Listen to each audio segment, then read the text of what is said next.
City of Stevens Point Plan Commission meeting, recorded June 3, 2024.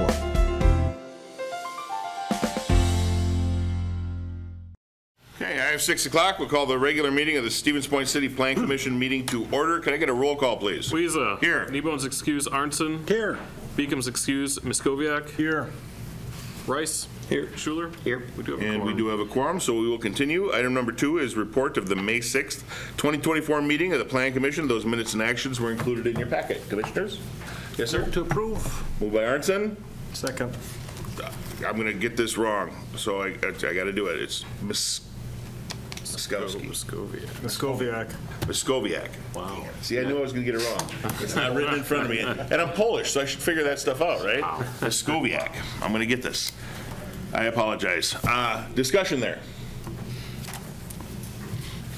Hearing and seeing none, all those in favor signify by saying aye. Aye. Aye. Any opposed?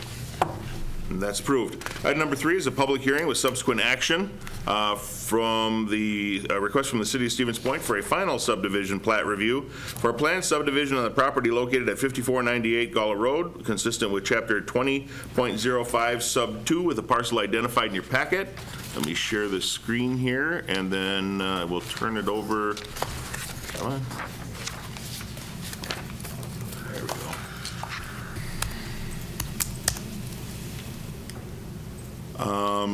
Director? Thank you, Mayor. So before you is the final plat for the Forest Creek subdivision. From the preliminary plat to the final plat, there was one minor change. That would be on Lot 9, which for the sake of everybody who can't see this super well, this corner piece here was tucked south about 10 feet.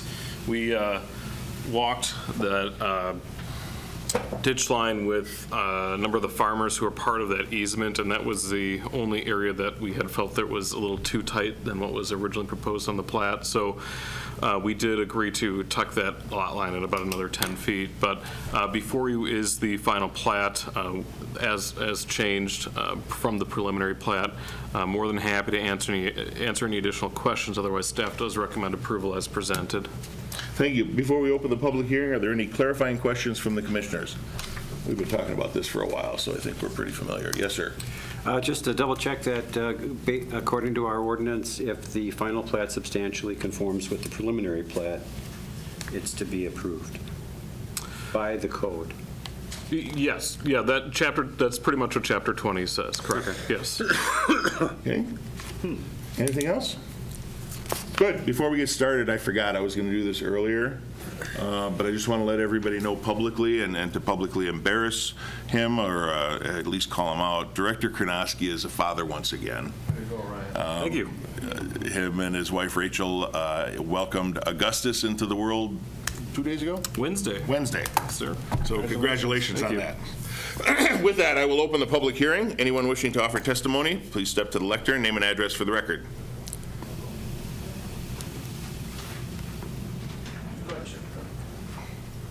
You got to organize these people better, Dave.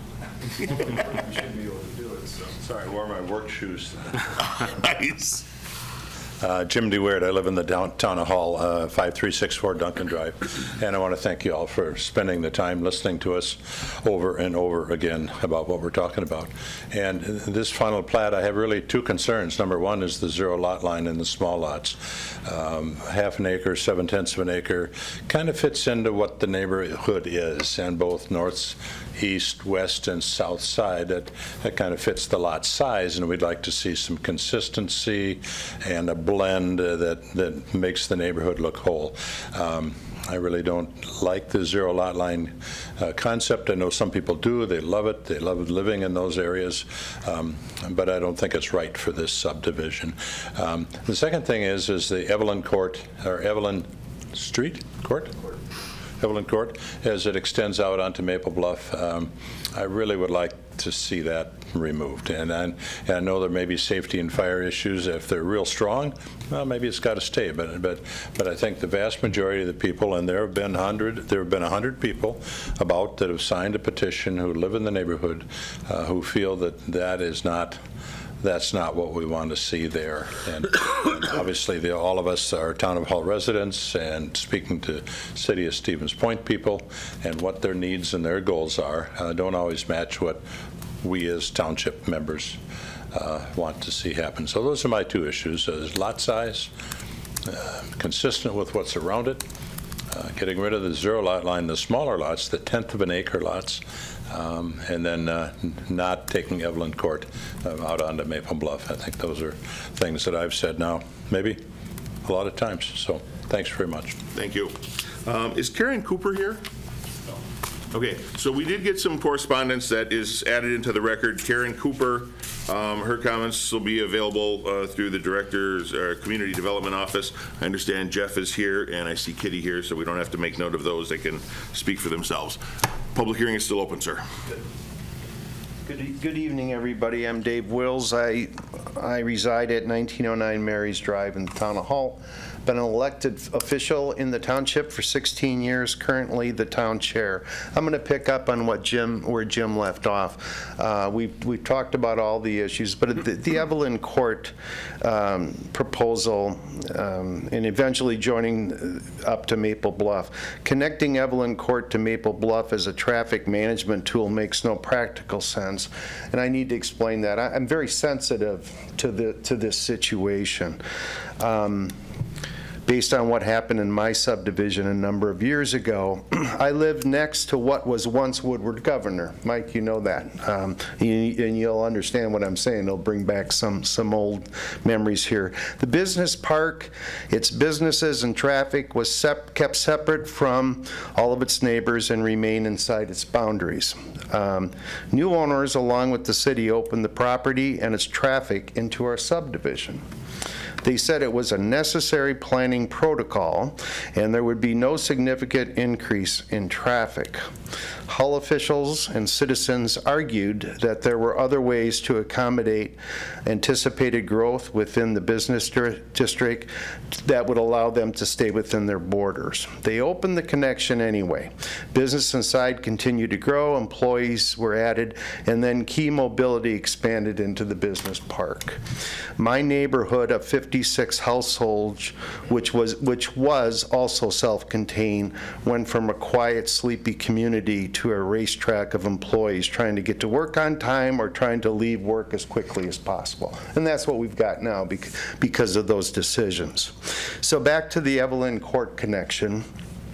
Moving traffic out of their way to a street that dead ends on one end cannot be considered a through street due to the Plover River watershed, and that currently connects to 3 existing streets seems counterproductive. Access to the Maple Bluff area is currently achieved by Maple Bluff Road from Highway 10, Duncan Drive just west of this plat, and Sandy Lane just west of Duncan Drive. The connection is meant to be a safety tool for emergencies. There are other ways to accomplish that task without spending money on a portion of street that is not needed and sending traffic to a closed-end street. The Town of Hull is a member of Metro Fire Service with Stevens Point, and a community approach to handling emergency traffic can be worked out to keep everyone safe. Please consider alternatives to achieve your goals that are available before sending traffic to an area that doesn't help with any traffic flow. Please eliminate this connection, or at least not connect it at this time until the Plover River crossings and the planning for that is done, or wait until some of the development in this area is completed and traffic needs dictate that action. Thank you. Thank you. Public hearing is still open.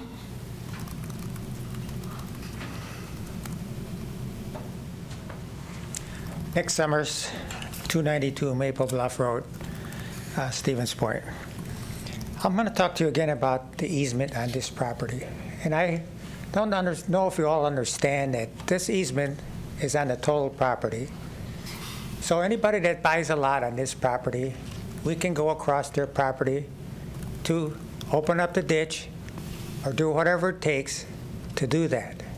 This is from 1940 and it's still in effect. And I don't know if your city attorney told you that it's still in effect or your city planner did, but it's good. And we're going to stand by that, and we're going to advertise that to people who buy lots in that subdivision. They're going to know that there is an easement across their property. I would hope the city would put it on their deed, but I know they won't because they're going to be afraid people won't buy. But we have ways of doing that. We can contact the realtors and show them the 1940 deed and how it applies to this day, that we can cross. And I'm still concerned about the stormwater. I never saw a good plan.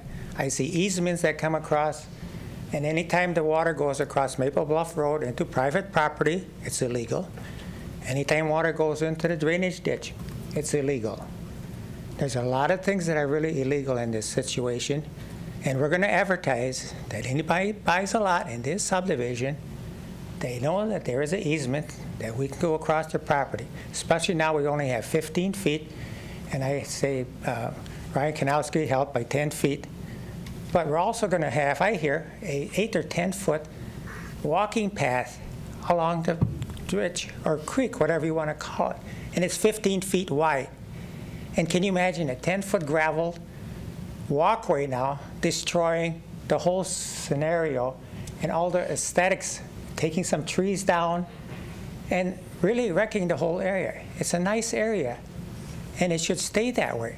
And if you go put gravel, people are going to misuse it. I'm sorry, I'm using my hands too much, I get nervous.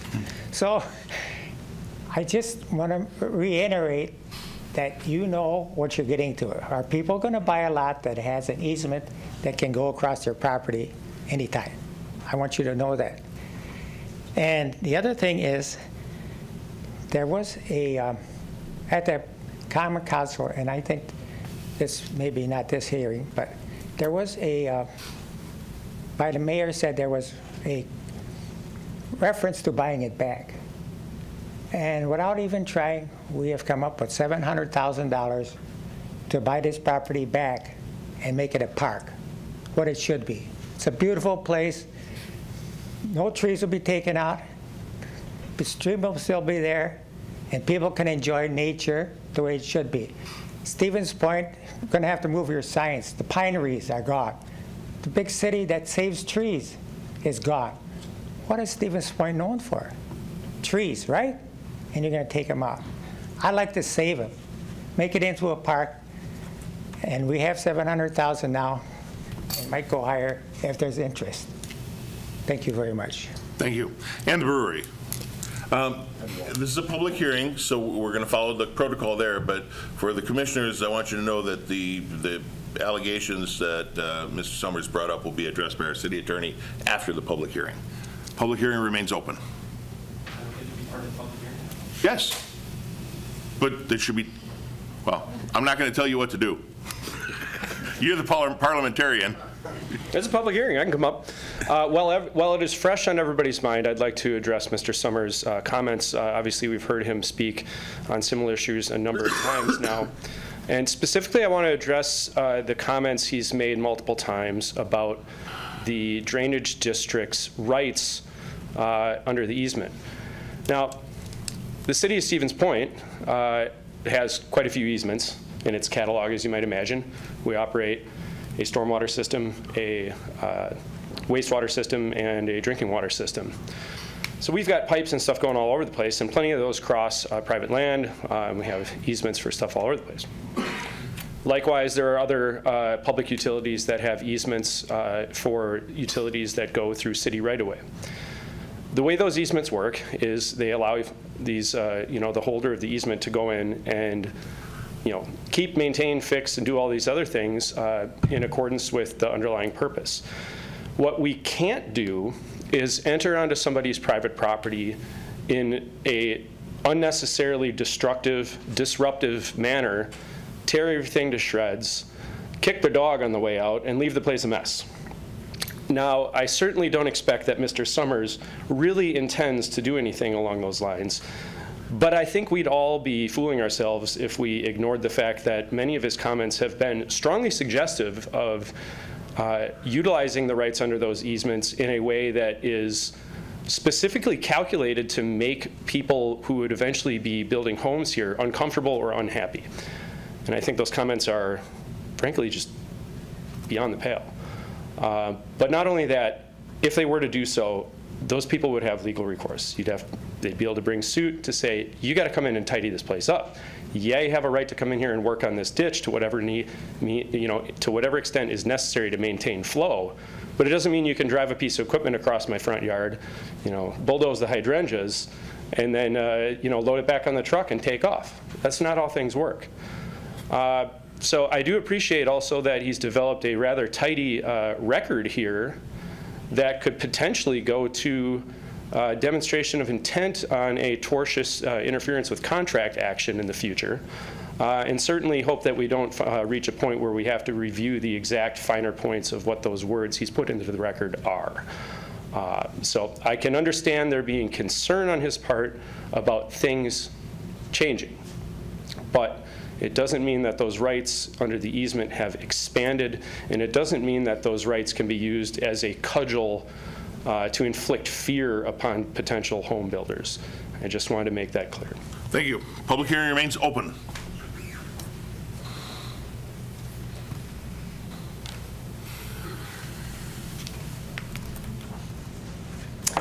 Hello, my name is Kitty Monk, and I'm a resident of Stevens Point. I live on Pine Bluff Road, and I've lived on that side of the city for over 30 years. When I was raising our family of 3 children, I lived actually in Eastwood subdivision. So I'm here to represent a petition that's ongoing in both Town Hall neighborhoods and Stevens Point neighborhoods that are adjacent to this proposed subdivision. Hopefully, I sent it to you in advance to the members of the Plan Commission with a few of my own individual comments. So I just wanted to review that quickly with you today. So with what that petition was asking for was consideration of open green space in the neighborhood for the benefit of the families and children that will be living there. As it stands with the current plan, there's no space dedicated to a common green area for families to gather and children to play, similar to the park in Eastwood Park subdivision, and is referenced by and required by city ordinance. In the April 2024 Commission Plan staff report, it states that while the proposed subdivision does not include open space lands, it is near other open space areas. For example, Eastwood Park is approximately 2.2 miles away from the subject property and provides sufficient vehicular access off Brolowski Road and Kingfisher Drive. To me, that rationale doesn't really make sense. If a open green space in an adjacent subdivision can qualify for open space land in the proposed subdivision, to me it essentially guts the ordinance requirement, because to get around the open space requirement, all you have to do is point to the existence of green space in a nearby area. So even if you were to allow for this kind of exemption from the ordinance and require Forest Creek subdivision residents to utilize Eastwood Subdivision's park, Forest Creek residents and children would need to cross busy Brolowski Road in order to access the park in the adjacent neighborhood. And I think that presents a legitimate safety issue with the projected volume of increased traffic on Brolowski Road due to the new subdivision. Speaking from personal experience, when my children were in grade school and they had to travel that route, the same route that Forest Creek subdivision children would have to travel to get to Eastwood Park, I couldn't let them cross. I couldn't let them walk or bike to Bannock School because of Brolowski Road and the volume of traffic, and that was 30 years ago. Since then, there's increased volume. Of course, there'll be increased volume with a new subdivision. Now, I appreciate the city's revised plan to incorporate a pedestrian pathway along the ditch area of the creek bed, but I think that's different. I hardly think that takes the place of open space land where children can safely walk and ride their bikes to. And I believe that that's the rationale of the Plan Commission, that those outlots along the drainage ditch to accommodate a pedestrian path constitutes open space land. But I think if you asked anyone for a definition of open space land, as it's written in the city ordinance, I don't think that would come to mind, a pedestrian pathway along a drainage ditch. So in alignment with all the residents of adjacent neighborhoods, and this is not just Town Hall, this is City of Stevens Point, represented by the petition signatures, I request that you dedicate some land inside the subdivision for its own neighborhood park. I mean, in the grand scheme of things, does it really matter if you lose a few lots to set up some neighborhood playground equipment and have a green space where, and it's high density. I mean, there's a lot of people in the subdivision, but where they can gather with their families, their children can play. You're not telling them you got to walk 10 minutes away or you have to walk to another subdivision. I think I think that's understandable, that you would want for quality of life, and I think it helps protect property values, that they would have a modicum of green space in their own subdivision. So that's what this petition is asking. I think it would go a long way, in addition to the concessions you've made with the pedestrian path, to appease residents' concerns regarding the high-density subdivision plan by providing this open space as required by city ordinance. And frankly, you're going to preserve a few token trees in the process. After all, you're referencing the subdivision by the name Forest Creek. It'd be good to have a few trees in that subdivision. So basically, that's my comments for today. I know that Jim spoke to the 0 lot lines, and I told him I'd reference the ordinance statute that would be relevant to that. And within the section 20.04 subdivision ordinance, it states that the proposed subdivision or land division shall result in a development plan which is compatible with surrounding developments and land uses. Measures of compatibility shall consider at least, but not limited to, lot sizes, traffic generation, access, noise, and visual features. And I think you understand from all the discussion and all the appearances by residents in that area that a lot of them don't think that it's compatible, frankly. So I really think you could tweak this to maybe make some improvements that would go a long way in helping people feel that it's more compatible and to the current feel of the adjacent neighborhoods. They're not asking for 2-acre lots. And they're not having a problem with the idea of change. I know there was talk at the last meeting of, well, I'm sorry, it's hard, change is hard. Believe me, we've all been around the block.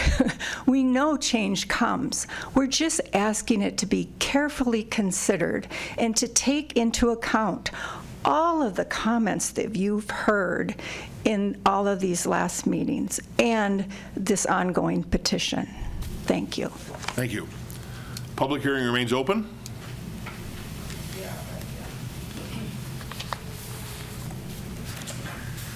I'm still Jim Anderson, 305 Maple Bluff Road North, and I really do appreciate you folks listening to us. You can tell we've got some real concerns here, so I'm going to be quite brief, but I want to echo what Jim said, maybe amplify it a little bit.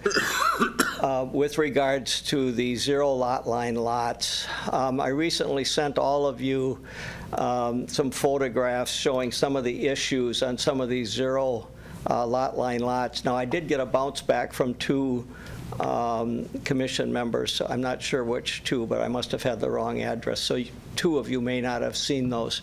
But my concern is, and I don't know if there's a code violation or not. I asked Ryan to check that. I understand he's had more important issues to deal with and probably will for a couple of weeks. But anyway, I'd like to have somebody look at that. There's at least one home that has multiple cars, so many that the driveway is filled. They're parked on the grass. They're parked on the right-of-way. There's junk in the backyard. There's junk underneath a wooden deck that I wonder if the fire chief is concerned about that. At the very least, it's unsightly. And there's been a semi-trailer truck that's parked there, and I understand it's clean, and I'm sure these are all nice folks, and maybe grandma's living there, and there's reasons for all of this, but nevertheless, if it's a code violation, it should be addressed. If it's not, at the very least, it is unsightly. And these are just at the double, or at the zero lot line lots, none of the others. And I took occasion here the past week or two to drive around some of the older parts of Stevens Point, and I think primarily like the north side. I think that's what we call the north side, is I think probably the oldest part of Stevens Point, where it's all small lots. And you don't see that. You don't see the multiple cars in the driveway. You don't see the cars on the grass. You don't see the junk piled up. You don't even see the garbage cans. Those are nice, neat-looking homes. And for some reason, when it comes to the zero lot line lots, we seem to have an issue. So I'm concerned about that. I'm also concerned about the road that goes to the dead-end road. I don't know. I just can't seem to make much sense of that. I'd ask you to, could we just tap the brakes on this? This is the final approval of this. There's been a lot of issues. Is there anything wrong with taking a look at an alternative plan that would not have zero lot line lots? Maybe we can have some smaller lots and some bigger lots, some green space, maybe something without the road to the dead-end road. And just, I don't think we've taken a look at any alternative plans. And what would be wrong with just tapping the brakes? Let's have a look. And if it comes back that, nope, this is the absolute perfect plan, okay, then so be it. But like anything else in life, we got one chance to get this right the first time. So I would ask you to please, could we just tap the brakes here and take a look at all other possibilities before we proceed with this? So again, thank you. Thank you. Public hearing remains open.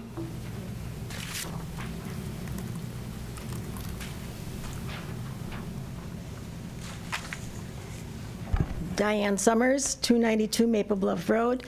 I know you've seen me before and you're tired of it, but I have to do this for the record. And I think, you know, when you started this project, I think you really had good intentions. You want homes for people. They're wanting homes. And you see this beautiful piece of property, you think, oh, yay, we can do homes, right?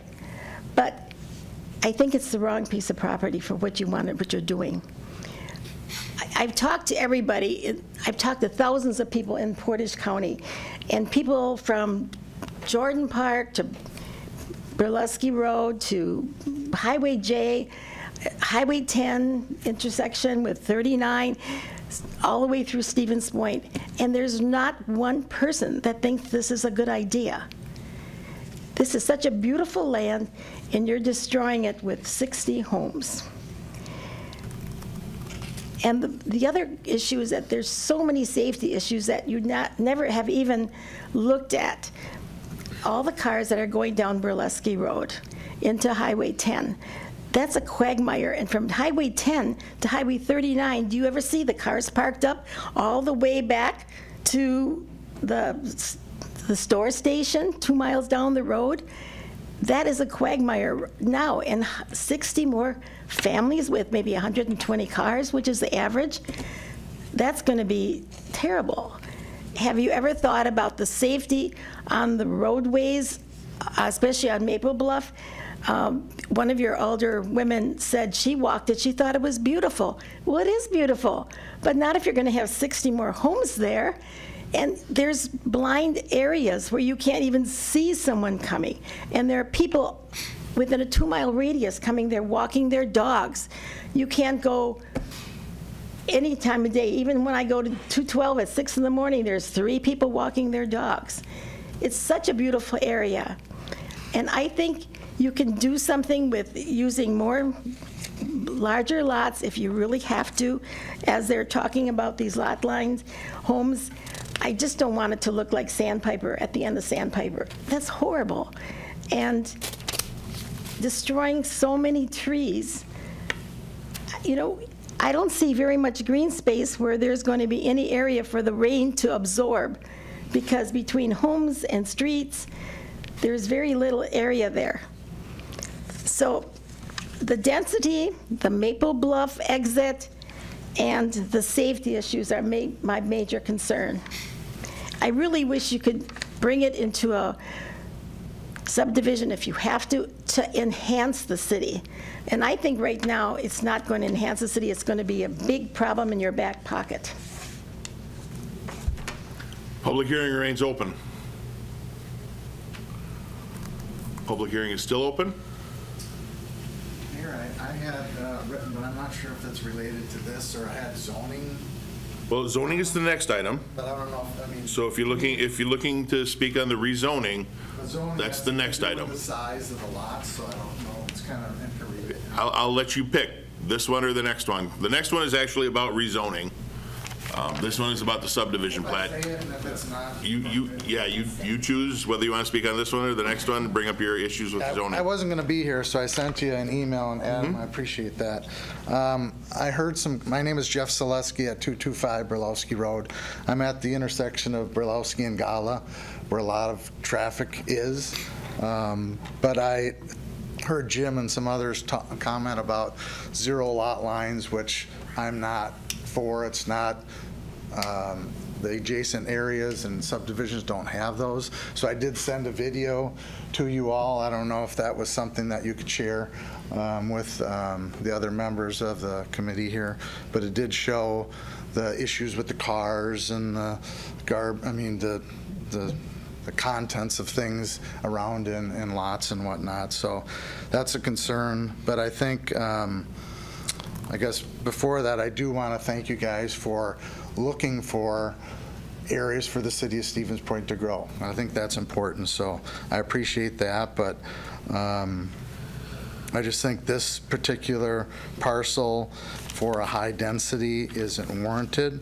I spent a long time this weekend looking at your zoning map, and there's areas labeled R2 and R3 that are used, it looks like, predominantly downtown. So as you move further away from downtown, then you transition into, R1s. So it seems like R1 zone has been used along Regent Street. It's been used along Kingfisher that are close to this proposed neighborhood. And then on the north side with Partridge Way and Beaver Dam Roads to the north. And then Nicollet and Howard Avenue in the south. So as you move out from downtown, I don't see another zoned area sequence that transitions from R3 to R1 and then back to R3. So it seems more consistent as you from the inner, I don't want to say inner city, but downtown, where you go R3, R2, R1, and then the RLD. So this plan where you have R1 and then you're looking to go R2, R3, and then again, so it doesn't seem consistent with any other zoning that you've done in the city at all. So I was quoting in Chapter 23 of the zoning code. It talks about RL, low-density residence. And it's, I quote, "This district is established to provide for low-density residential land usage and accessory uses, particular in fringe areas of the city." And I believe that this area is a fringe. If it's I don't know if anybody else thinks that, but I think it's in the fringe area. So again, I sent a video to Adam and the mayor that I can't share here, but I think any of you have driven down Sandpiper and see all the zero lot lines. It looks much different than all the surrounding areas that are in R1. So I get that the city's looking for areas to expand and develop, so I guess I'm looking, I know we have to, you're going to do something, you bought it, want to do something, but you kept making the comment, the city's not in it to make money. So I'd rather you do, have it low density, or at least R1, so we don't have zero lot lines and we have lots the size as surrounding neighborhoods and houses that look like surrounding neighborhoods. So thank you. Thank you. Public hearing remains open. Public hearing is still open. Do you need to go again? Just a follow-up. No, Okay. you've got me going, but I won't repeat myself. Thank you. I just wanted to state that, I looked on the Stevens Point Comprehensive Plan, and a policy focus is to reserve land for a community park and a neighborhood park or mini park in the east side planning area. And, I hope that in your carefully considered decisions, you'll remember that there's a petition with over 100 signatures on it asking for open space land. There are people that feel that, can you believe that there are community members in those adjacent areas that have raised that much money because they'd like to be able to have the option or a discussion or to see if it's feasible to create this as a park for the enjoyment of all the people on the east side, because that is a focus, I know, to develop better parks on the east side. I'm just hoping you'll give that all careful consideration, but I think that individuals that are willing to pay for this, they don't know the next step.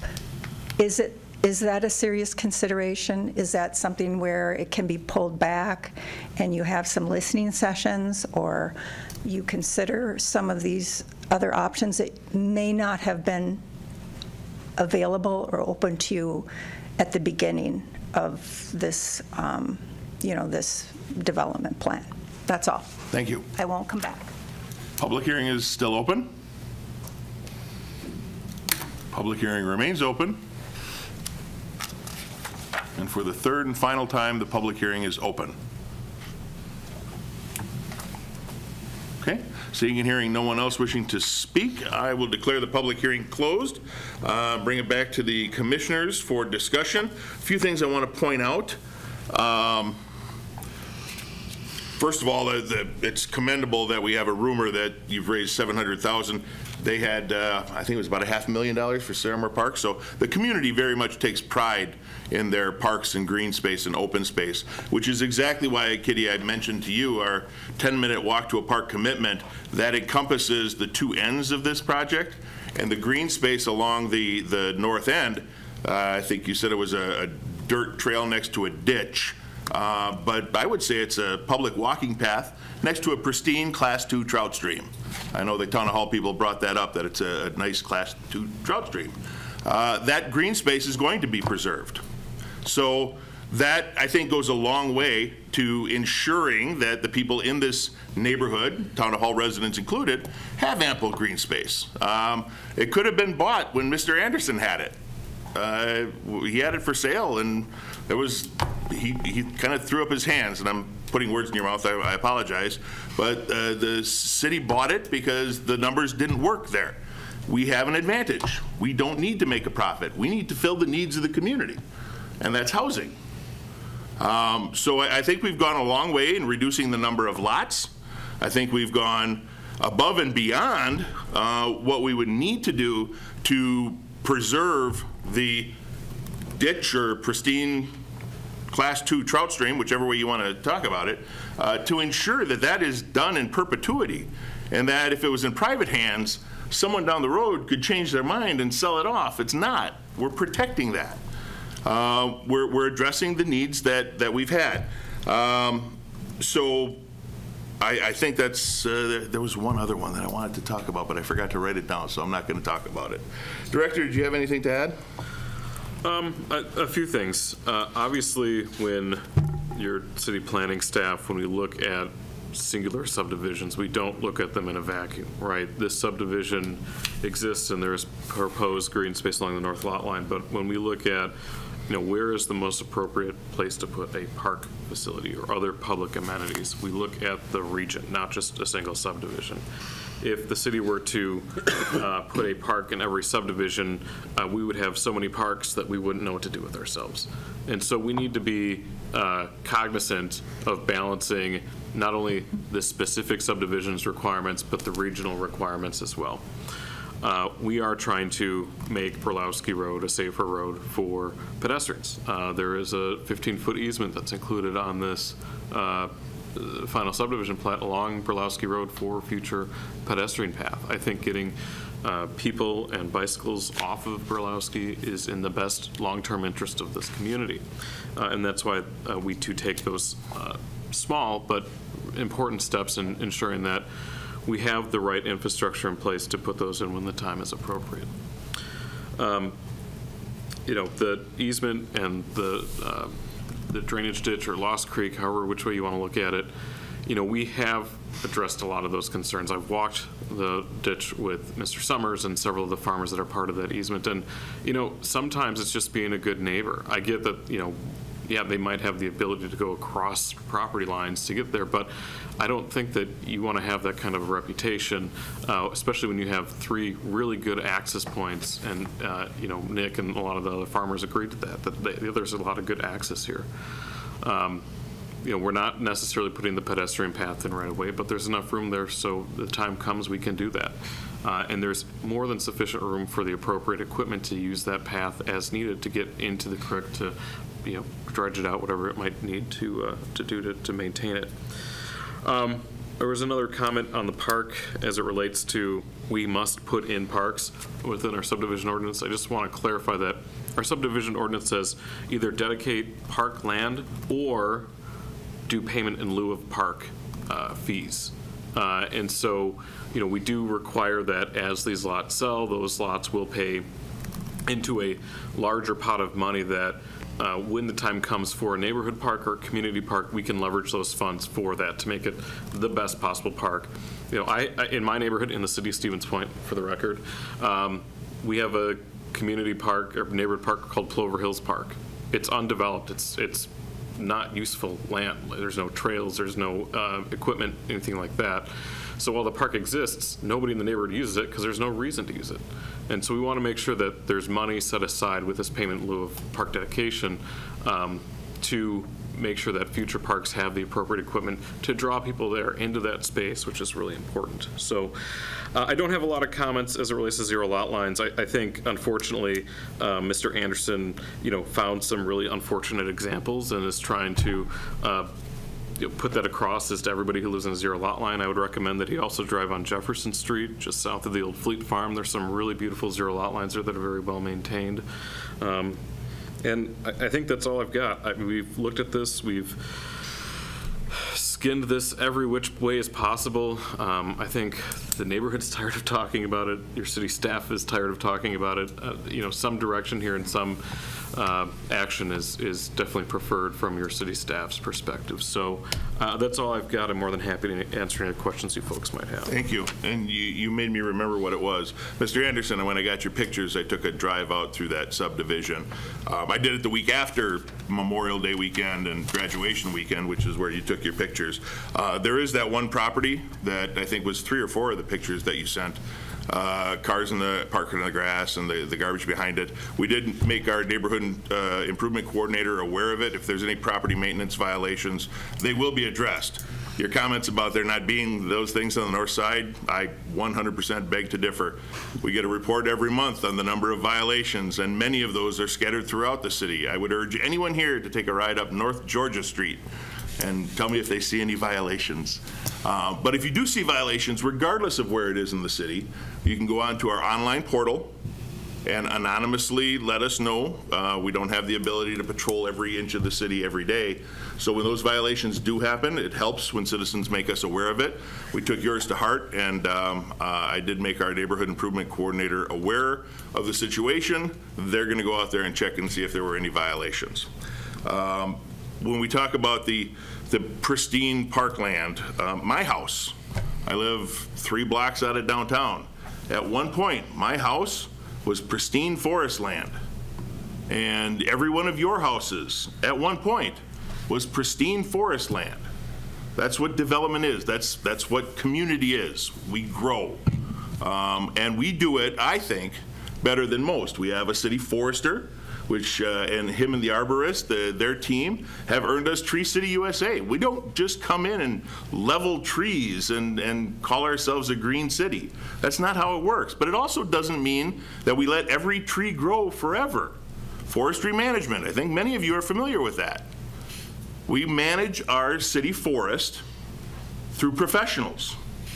We've had professional engineers, professional city planners look at this plat, review this plat. The experts that we pay hundreds of thousands of dollars every year to do. And that's what they did. They did their job. So I want to say that we have gone above and beyond what would normally be considered reasonable to accommodate the wishes of some of the Town Hall residents. But we can't give you what you want. You want it to remain that forest forever. We have a need and a commitment to the community to provide the housing and the support that they need. And that's what we get chosen to do as well. Commissioners, comments, questions, or motion? Yes, sir, Mr. Arnson. Comments and questions, I guess, a number of them, some not so much. A lot of talk about the maintenance on that creek stretch, and sometimes it's called the trout stream, some call it's a ditch. Depends on how they want you to see it. Yep. But how much maintenance has that required in the past? I guess I walked it, and I didn't look like they dredge it annually or anything. So, Mr. Summers, and maybe it's a rhetorical question. I think you've probably been more in charge of the drainage district than anyone. Could you go to the lectern and tell us how many times that property's been accessed since the easement's been in existence? I need you to come to the microphone, though, please. Nobody at home can hear you. You know, it's been very fortunate that we've, sorry about that, put my hands out, that we haven't had to. There are some big trees in there as we walked it, and you can see it. And what if a big storm comes through? Straight wind, knocks some big trees down. There's a couple of big trees that are really stopping a lot right now. And as we had these big rains right by the road, on Pulaski Road, you can see, I've been thinking about going in there. There's some logs and there's some debris that's building up. And as things go, you know, what's going to happen in 100 years? Just because there hasn't been any much now, things change. Trees come down and the environment changes. And as the water goes through, it's going to probably wash, and maybe it's going to have to be cleaned in places. So I'm not looking at for my generation at all. I'm looking for 100 years from now. This is going to be forever. This is not today. This is forever.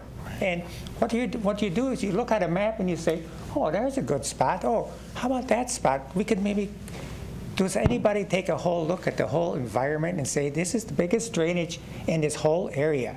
So, Mr. Summers, just to reiterate the Commissioner's question, in the nearly 100 years that it's been in existence, there has been no need to exercise the easement? At this point, no. Okay, thank you. Commissioner, anything else? Yeah. The comment about a 10-foot wide gravel path, it's not, and you know, that walking path, we don't know what's that's going to be. That's not designed. Is it going to be a dirt trail? Is it going to be asphalt? That's kind of based on what the need is at the time. You're not going to get out there and pave it or gravel it right away. That's not part of the initial. That is correct. Yeah, So, honestly, we can't do anything until this plat is approved. The outlet doesn't even exist.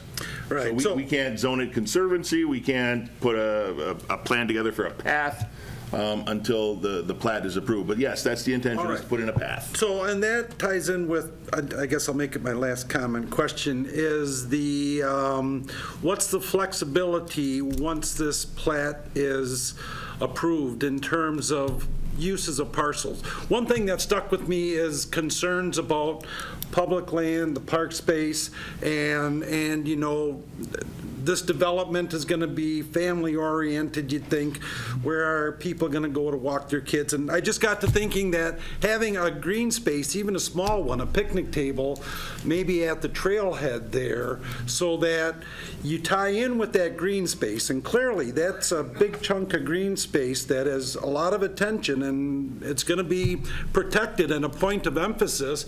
But if we could put one of those lots maybe at the west end as a, you know, a mini park, a, you know, a picnic table. Maybe as money comes in, I don't know what you put in park these days. They got teeter-totters, swings, I don't know. But something like that, but even just a small resting place for people to go walk the trail, sit down and walk back, or walking through that subdivision. Just have a place. Doesn't need to be big. It doesn't need to be Great America, but it'd be nice to have a place, green, sit, and recoup. Yeah, Commissioner, and I think those are all great ideas to be done later when that happens. We've got parks in the city that are developed like Gerke. We've got undeveloped parks. We try and spread things out. So some of the parks have playground equipment, others don't. Others are more natural. The Hall Nature Preserve, which we just dedicated, there's no intention of ever putting playground equipment or anything there. It's meant to be natural. That's part of the diversity of our park system, but we could certainly do that. That was part of my question. If we vote to approve this plat, does that mean it's got to be a residential lot, or could we put a park in that lot? We have changed plats in the past. There is precedent for that. However, I think this would be pretty well followed as much as we could. Now, they've got $700,000. Maybe we have them buy one of the lots and turn it into the park that they want. So that's a possibility, but I got to be fully transparent here that we generally don't change the plats, but we can. All right. That's kind of what I was wondering. What level of flexibility is there if we approve? Yeah, and the intention is to put a timeline if we sell the lots. We don't want anybody hanging on to them, so there'd be just like we did with Whitetail, there'd be a period of time where you have to build within a year or 2 years, whatever it happens to be. But we could certainly make an exception since the surrounding neighborhood wants a park. They could, we'd be willing to consider, you know, them buying one of the lots and making it that park. That'd be a great dedication. All right, thanks. Any other questions, commissioners? If not, I'd entertain a motion. I'd move to approve. Thank you, Mr. Arnson. Is there a second? I would second it, but also make it subject to the actual rezoning that's the next item on the agenda, because it's not an RLD Makes sense. subdivision. Absolutely. Commissioner Arnson, are you okay with amending your motion to say that? Conditional on the rezoning. Conditional on the rezoning, yep, yep. Okay, great. Any discussion on that motion? Yes, sir. I really appreciate the folks in Hull bringing your thoughts to us. I think it's something that we don't hear unless you talk to us, and it seems like there's not a lot of flexibility on this particular decision, but I think that there has been a lot of give and take over the life of this, and I think we're in a spot where the city and the commissioners are comfortable with the way it is now, and I guess given the fact that by code, an approved preliminary plat it has the right to be approved if it substantially complies with, if the final substantially complies with the preliminary. There's not a lot that can be done, except it's the city doing the development, so it's a unique situation. Again, rambling, but thanks a lot for your engagement on this. I appreciate it very much. Thank you. Commissioner? Yeah, I'll reiterate the thanks for folks from the town of Hull to talk about their issues and bring them to light. I appreciate that. There's a lot to like about this subdivision. Number one, it's compatible with our comprehensive plan, so it's part of our long-term future that we've made for a long time. Number two, it's a lot like a neighborhood just across the river. It's got small lots, lots of houses. It has a great natural feel to it. Moreover, once the Plover River crossing comes to be, it's going to be connected, which reminds me of what they've done a long time ago, even in Boston, with what they call the Emerald Necklace, connecting their park system with a series of connectivity just like what we see here. So we're going to see this neighborhood connected to other park resources that the residents, I think, are going to come to value, that I come to value in my own neighborhood. So I think there's a lot to like about this. And I think once this breaks ground, I think the residents are going to come to like it too. Thank you. Any other comments? Okay, hearing and seeing none. All those in favor signify by saying aye. Aye. Aye. Any opposed? And that is approved. Item number 4 is a public hearing and subsequent action on a request from the City of Stevens Point to rezone the property located at 5498 Gawler Road with the parcel identified in your packet from R low-density residential district to R3 single and two-family districts. Adam? Yeah, fairly straightforward. Our zoning code states that anytime we annex property into the city, it automatically gets assigned a residential low-density zoning classification, and that when we have a development or we have projects to rezone that appropriately, it is appropriate to rezone this to R3, which is our single and two-family residential zoning district. The future land use and the comprehensive plan has called this area for residential development, and the residential development outlined within our comprehensive plan indicates a mixed variety of residential uses. So single, two-family, zero-lot line, condo all qualify under that requirement. So city staff does recommend approval after the public hearing. Any clarifying questions before I open up the public hearing? Okay, I will declare the public hearing open. Anyone wishing to offer testimony on this request, step to the lectern, please, and provide that testimony.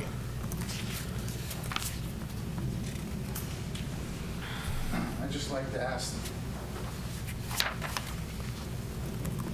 I guess I'd like to ask the question again. I have to state my name again. Please. Jeff Selesky, 225 Berlowski Road. Director, I guess you said, you talk about a comprehensive plan. So can you please show me another area where you've gone from R1 to R3 further away from the middle of the city? Okay, well, no. Yeah, no, I won't we're respond. At the public Sorry. hearing now, so after the public hearing, Okay, so, we can attempt to address your question. Okay, that's my question. Sorry, it's a legal process, and the public hearing remains open.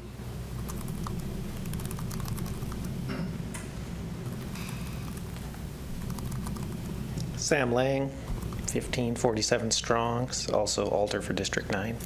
I'd like to just say, first of all, thanks to the directors and our planners for answering all the questions that I've had so far on this, and that we've got to this point in the process. I was wondering a couple of things about the footpath and a little bit about the distinction between if we put it in conservation easement or if we put it into parks, and what sort of outcomes we're looking at or potential uses for that in the future. Thanks. So, Alderperson, that's not on the agenda, unfortunately, tonight. We're just talking about changing the zoning from RLD to R3. Okay. but we can certainly talk about that either at another meeting, or if you wanted to swing by the zoning administrator's office, we can touch on that. All right. But I apologize, it's No problem. not directly related to the agenda, and I don't want to stray too far. Public hearing remains open.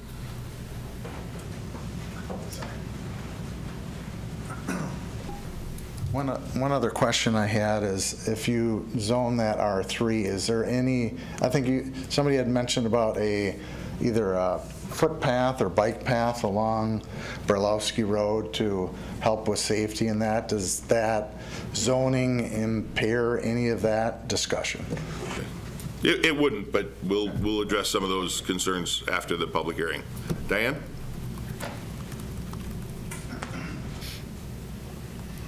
Diane Summers, just a clarification. So are you saying that in this subdivision that there will be able to be duplexes and two-family homes? So Diane, again, this is a public hearing. It's designed for testimony. We'll get to the question and answers after the public hearing is closed. Okay. You made a note of that one, all right? Yep. We make a note of all the questions. We'll address them after the public hearing. Public hearing remains open. Public hearing is still open. For the third and final time, the public hearing remains open. Seeing and hearing no one else wishing to speak, we'll declare the public hearing closed. Bring it back. Director, do you want to take a moment and address some of the questions? Yeah, there's a number of areas in the city that have residential single-family adjacent to R2 and R3, single and two-family zoning. In your neighborhood, more specifically the Sandpiper area, Woodland Road or Drive. South of this area, you have Jefferson Street, which is south of the old Walmart, now Five Below, Dunham's, all that fun stuff. So they're kind of scattered throughout the city. And so, you know, to say going from one to another, I mean, we have low density or R1 single family zoning adjacent to multifamily zoning in the city. We could get into planning theory and Euclidean zoning and how that's shaped our communities, but I don't necessarily think that's relevant tonight. But if you want to attend a lecture, I'm more than happy to provide one. No. And Diane, yeah. As far as the zoning goes, anything that's allowed in that zoning district is permissible. So like in my neighborhood, for example, it's multifamily. They could put up apartments. Totally wouldn't happen, ever, even though it's allowed. So anything within that zoning district would, yes, technically be allowed, but the way we have this platted out is for a specific purpose. So more specifically to Diane's point of, you know, a duplex and a two-family is an interchangeable term, right? And so like the zero lot lines, which is another interchangeable term for essentially a townhouse, which is another interchangeable term, essentially you could have zero lot lines, and that's where we see the two-family. You have one building unit, okay, you have one building, but you have two units within that building that's separated by a legal property line. That is a zero lot line. The city also looks at it as a duplex or a two-family. On other lots, could you put duplexes up? Sure, if they meet the underlying zoning requirements within the R3 zoning district, and our two-family requires a minimum of 10,000 square feet, and you have to have a separate water and sewer line. In these cases, we have single sewer and water lines going to the areas that have been identified for single family, and then at the zero lot lines, you've got separate utilities as well. So in order for us to add that, it would probably be kind of cost prohibitive for somebody to do that. So I don't know if there's any other questions that the public have that I haven't answered or the mayor hasn't had a chance to answer, but again, staff recommends approval as presented. Interchangeable, like drainage ditch or pristine trout stream. Well, and that one's not so much interchangeable, but it is. It's the same thing. Well, I mean, but I mean, you know, the ditch is east of Berlowski. Lost Creek is a dedicated navigable waterway, and I think we say ditch because it's easy, right? So we do that a lot. All right, public hearing is still open. Can I ask a question? Don't wait, public hearing is not open. We close that. But yeah, go ahead, ask your question. You need to do it at the microphone though, because nobody at home can hear you from over there. Some of these people are watching from really far away and they can't. My question is, in R3, it talks about the area of the structure has to be 900 square feet minimum. So if there's a zero lot line, does that mean each would be at least 450? No, or each 900? Each has to be 900. Okay, thank you. Okay. Commissioners, questions, comments, or a motion? Move approval of the Thank you. zoning reclassification. Thank you. Do we have a second? Second. Seconded by Ms. Skoviak. I even did the V like a true Polish person. All right. Discussion there. Seeing and hearing none, all those in favor signify by saying aye. Aye. Any opposed? And that is approved. Item number 5 is yet another request from the city of Stevens Point to annex an unaddressed parcel bounded by Old Highway 18 and Burleski Road, with the parcel identified in your packet. Actually, all of the parcels identified in your packet, and I'll turn it over to the director. Thank you, Mayor. So this request is actually part of a larger item that will come before the Plan Commission, but the city is in the process of establishing TIF District number 14. These 2 parcels intend to be part of that TIF district, and in order for us to include them as part of that TIF district, they have to be within the city's corporate limits. The city owns those parcels, and so the annexation process is a little bit simpler as opposed to a petition for annexation or 1/2 petition. And so what's before you is a pretty straightforward request to annex the parcels that are identified within the packet. City staff does recommend approval as presented. Commissioners, what are your wishes? There's no public hearing for any of this, so you're just looking for an approval of the... Yep, it's a request from us to annex to us. Yeah, okay. I'd love Pretty straightforward. Yeah, I'd move to make the motion to approve. Thank you. Seconded by Schuler. Discussion? Hearing and seeing none. All those in favor signify by saying aye. Aye. Any opposed? And that is approved. Item number 6. Sorry, I got to do 2 things here. Item number 6 is a request from Mario Valentini, representing KB Stevens Point DST, for a site plan review to construct a building addition on the property located at 5590 US Highway 10 East, with the parcel identified in your packet, consistent with Chapter 23.02, Sub 2, Sub E, Sub 5. I'm guessing that's Adam now because Ryan left. That is a very fair guess. So we read about this. Yeah. So as the mayor mentioned, the request is to construct a 1,200 square foot addition. This would be towards the west end of the existing gas station convenience store located on the Fleet Farm parking lot. So just a little bit about the zoning of this proposed use and really why this request is brought before you all. So a drive-through coffee establishment that is a permitted use within the B5 Highway Commercial Zoning District. However, for any new development that occurs within the, generally speaking, the Highway 10 corridor, properties along Highway 10 east of Interstate 39, any new construction, new additions, what have you, that would require a site plan review.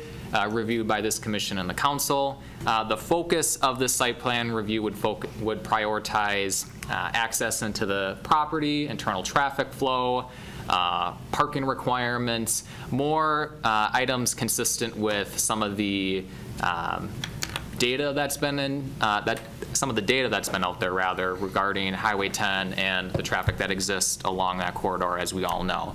Staff have reviewed this site plan, our various departments, and would recommend approval as presented. Commissioners, questions, comments, or a motion? I make a motion to approve the site plan review per staff recommendations. Thank you. Is there a second? Seconded by Rice. Discussion? Does any of the access from Burleski to the parking lot change as a result of this plan? No. No. Nope, it's an addition wholly enclosed on the existing site.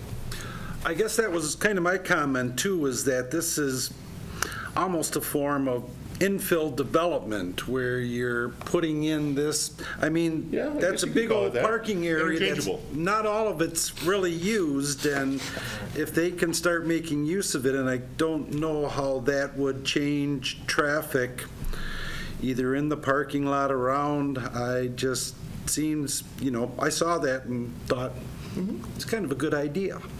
Good. Get it there, out of the way. Yeah. Anyone else? Comments from the audience? Hearing and seeing none, the motion is to approve. All those in favor signify by saying aye. Aye. Any opposed?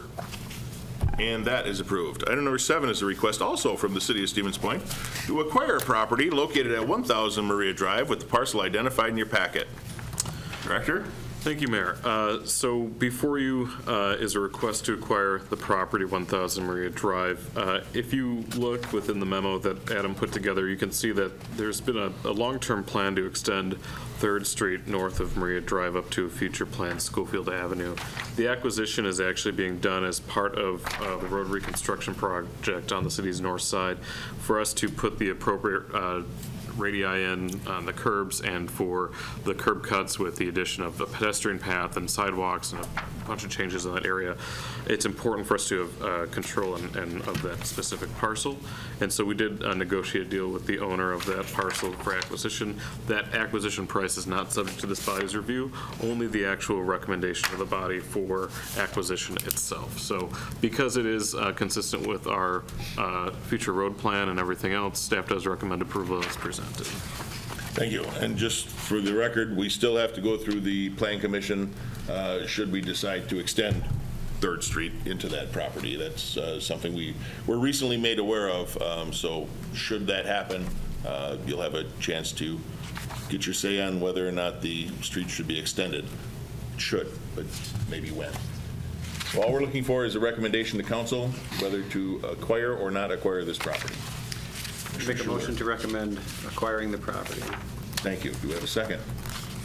Second. Second by Rice. Discussion? Commissioner Schuler. See a couple snippets of the official street plan in this packet. Where can you see the entire thing? In the Public Works Department. On the back of there's an online way to do it. I don't know if we have the online map available to the public, but it's probably worthwhile for this body to review it in the first place. I mean, there are a number of things that are dated on it that we need to review. So maybe we'll get the Public Works Department to get peel it off the wall. Well, that's where it is right now. Send it to the monk so they can. We'll take a picture with our phone and we'll tweet it to you. No, we'll bring that back. Okay, I appreciate that. That's a good idea, Director. We'll get the official street map and future street map to this body for at least a perusal. Okay? Yes, sir. Probably don't have an answer to it, but how does this affect that kind of same corridor on the south side of Maria Drive? Does that extend through? It's all reference to if you connecting look, from 6th up to Maria. If you look, the plan is to run eventually 3rd Street all the way through. There's a lot of things that have to happen for us to do that, including acquisition of some additional properties. But you know, we don't plan for tomorrow. We plan for 20 years, 50 years from now. So we're just kind of preserving what we know at some point will likely be a 3rd Street corridor. So right now, it will have no effect on the south side. Okay, anything else? Comments from the audience? Seeing and hearing none, the motion is to approve. All those in favor signify by saying aye. Aye. Aye. Any opposed? And that recommendation will be forwarded to council. Item number 8 is a request from the City of Stevens Point to approve a certified survey map and accept the dedication for land right-of-way purposes for a planned extension of Badger Avenue from E.M. Copps Drive to County Road Double H. Director. So already went through referendum, by the way. Yes, several months ago. The request before you is the actual dedication of road right-of-way for Badger Avenue from E.M. Copps, which is on the north side, down to County Road HH on the south side. Badger Avenue, this project has always been identified for future road right-of-way. Now that we are actually constructing that road as part of some of the efforts and development efforts in East Park Commerce Center, in coordination with the Public Works Department, we decided this is the appropriate time to dedicate this as formal right-of-way. You will see that this is a 100-foot wide right-of-way as opposed to a 60 or 66-foot wide right-of-way, which is more typical throughout the city. We have the 100-foot right-of-way because this is an area that will be served with large truck traffic, ensuring that we have the appropriate road widths for turning radius and things of that nature is really important.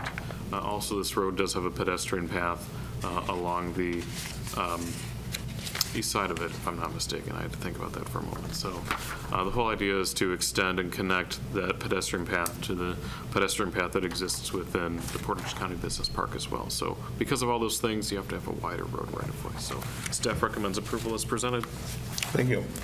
Commissioners, comments, questions, or a motion? Move to approve as presented. Thank you. Do we have a second? Seconded by Arnson. Discussion. Comments from the audience? Seeing and hearing none, all those in favor signify by saying aye. Aye. Aye. Any opposed? That's approved. And item number 9, Director's Report. Director, report. Probably the big change that folks will see is Scott Amernick has been promoted to Chief Building Official for the City of Stevens Point. Scott formerly owned Excel Plumbing and was our plumbing inspector for the last 5 years before his promotion. So we're really excited to have him in that leadership role and hope that we can backfill his position sooner as opposed to later. I will say again, I know you folks like to see our reports for permits and all the fun stuff, and unfortunately we have yet to reconcile 2023 permits, and so because of the backlog we are unable to provide those quite yet, but we are hoping to work with our front office staff to get that backlog alleviated. So that's all I have for you this evening. Any questions for the director? Okay. Seeing and hearing none, our agenda is exhausted, and we are adjourned at 7:15. A video of this meeting is available for viewing on the city's website, stevenspoint.com/videos.